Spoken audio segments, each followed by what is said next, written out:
बिस्मिल्लाहिर्रहमानिर्रहीम। अस्सलामुअलैकुम नाजरीन, किसी भी बात में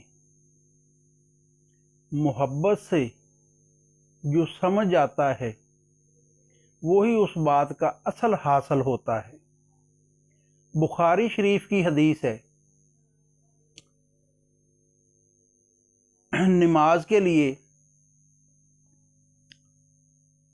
तकबीर कह दी गई, सफ़ें बन गई, दुरुस्त हो गईं, रिसालत माब सल्लल्लाहु अलैहि वसल्लम तशरीफ़ लाए जमात करवाने के लिए, नमाज पढ़ाने के लिए, और मुसल्ला पे खड़े हो गए,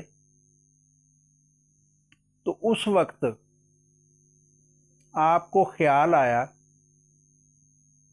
कि शायद मैंने गुस्ल नहीं किया। तो आपने असहाब से कहा भी यूं ही सफ़े बनाए खड़े रहो, मैं आता हूं।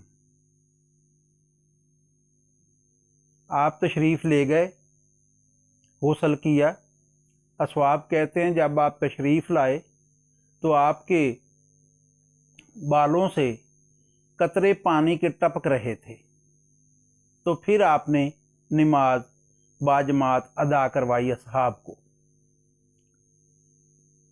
रहमतुल लिल आलमीन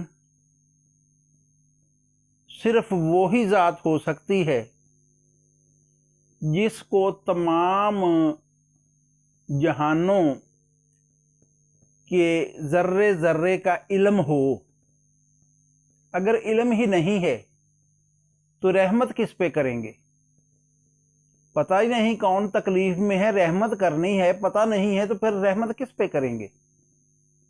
सिर्फ इस बात से, इस वाक़या से मकसूद ये था कि देख लो मुसलमानों, रिसालत माब सल्लल्लाहु अलैहि वसल्लम के बाद रूए ज़मीन की मोतबर तरीन हस्तियाँ सहाब करामुल्लाह अलैहिम अजमाइन,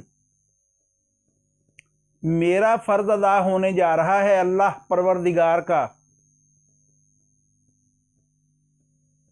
और उसे रोक दिया जाता है और इंतज़ार के लिए कहा जाता है कि इबादत भी मेरी जो है, मेरी महबूब की अदाओं का ही नाम है। समझने की कोशिश करो कि वो जाएं तो तुम खड़े रहो सफ़े बना के। मेरा फ़र्ज़ है ना, मैं जानूं, मेरा महबूब जाने, क्योंकि वो जिस तरह कहें वैसा ही करो।